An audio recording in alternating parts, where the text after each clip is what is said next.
What is going on, my beautiful LARPers and LARPettes? Today we're going to go over the newly updated Springfield Emissary, the Springfield Armory Emissary AOS.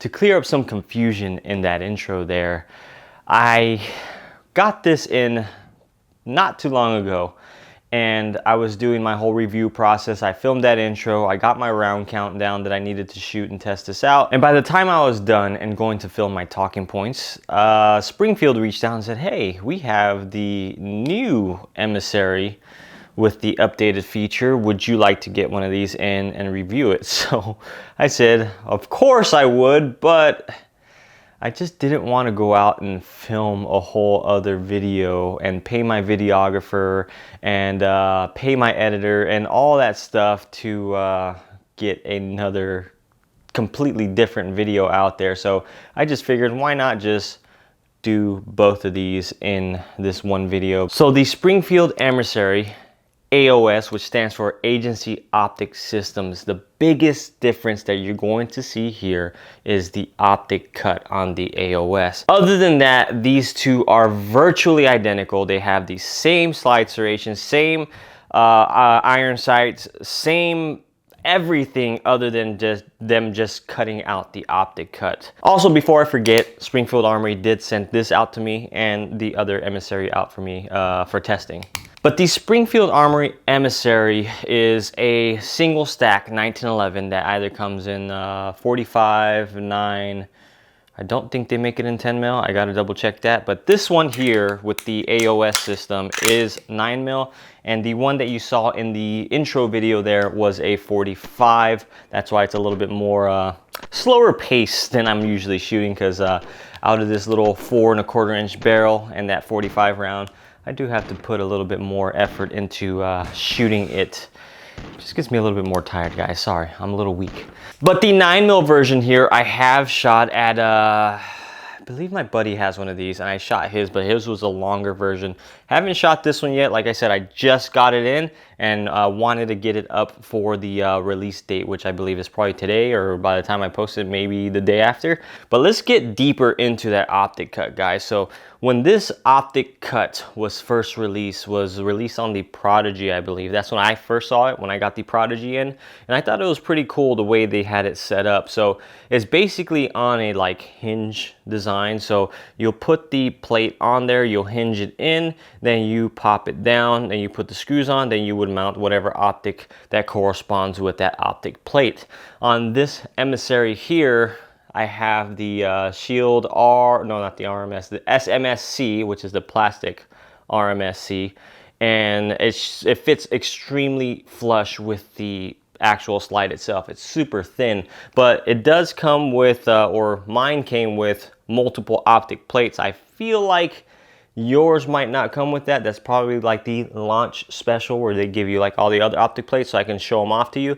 But if I were to guess, you'd probably purchase this and you would choose the optic plate of your choosing. But they are metal plates and they do come with the rear sight. And like I said, if you want to put a bigger optic on there, they will flare out a little bit more wider on the slide itself.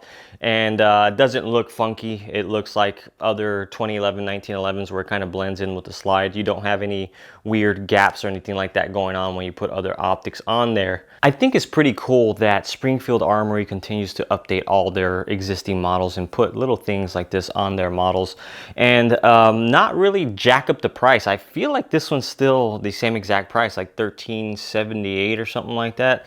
But I do really like the AOS mounting the way it is with that little dovetail cutout that they kind of mate together. And a lot of companies, they'll just kind of just cut out the optic cut and you kind of just put a plate of your choosing, and it doesn't really have a whole lot of security aside from the two little nubs in the front, depending again on the optic of your choosing, and the two screws. But this one just makes it feel a little bit more secure with that little dovetail cutout. I don't really know how to call that other than just like a hinge optic plate system, or I guess it does have a name, the Agency Optic System. So really cool little offering here from Springfield Armory. The unfortunate thing that I see about this is, say you did purchase literally like a day or two ago, you purchased the normal Emissary and you wanted an optic cut, and then this comes out and you're like, gosh Dang it. I should have just waited and got this one here, because if they're identical in price, I would rather get this one all day long, just because you don't have to run it with an optic on there. You can run it irons, but you still have that option to change it to an optic, as opposed to this one, you do not. You have to get it cut out.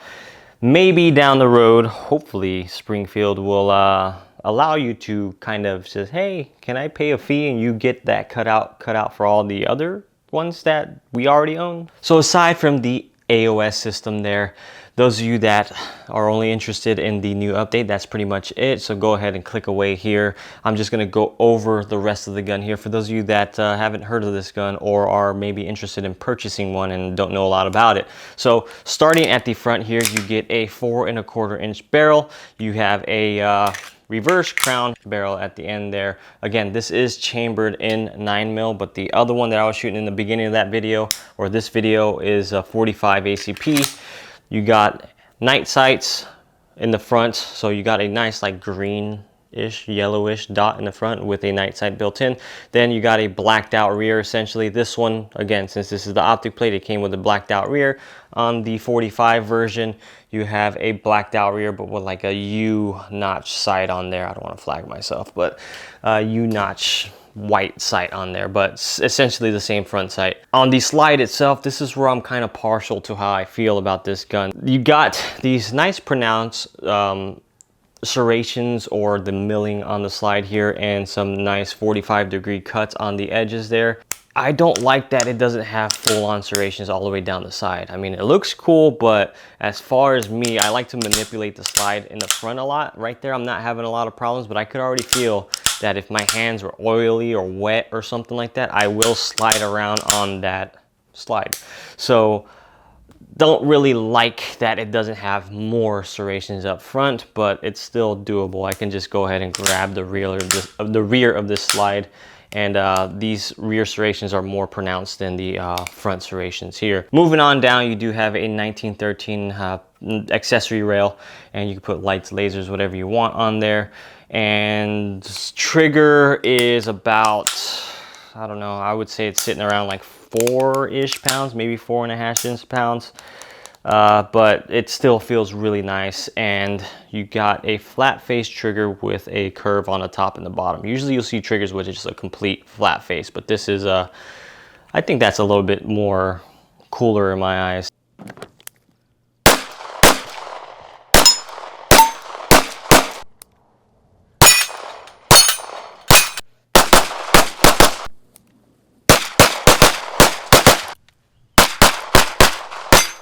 You have a skeletonized hammer. You have a manual safety on the left side, but not on the right side. Don't know why they didn't come with a ambidextrous safety, but I prefer ambidextrous safety, so it's a simple upgrade that you can do. You get a grip safety right there. G10 grips, I believe these are called like grenade grips or something like that. And these are all blacked out, but they do match the rest of the actual serrations on the front and the rear of the frame itself. This one comes with, I believe, a 10-round 9mm magazine. On the 8, this is a 45, so it's definitely going to have a different round count than the 9mm. A lot less, but a lot bigger rounds on that one. But that's pretty much it, guys. This is probably maybe my fastest little overview ever. The 45 version was great. I shot around 500, 600 rounds to this thing. Shot flawlessly, felt great in the hands. No malfunctions whatsoever. Again, I haven't shot this one just because I just got it, and it's in 9mm, so it's going to be definitely softer than this one, and I really don't have any doubt that this is going to run just as well as this one here. So yeah, what do you think about the new Springfield Armory with the AOS system in here? Do you think that the optic mounting option was not necessary? I know I put out a review on another gun beginning of this year, and I was going off about the gun not having an optic cut, and a lot of people just said, hey, I don't really mind it not having an optic cut. What about you? Do you think optics are basically the future of handguns, that they should come on all handguns from here on out? Or do you think it's sometimes better to not have an optic cut and you going to somebody of your choosing and getting it cut out yourself? But overall, let me know your thoughts in the comments down below. Thank you all for sticking around. I love you all. Appreciate you. Catch you in the next one.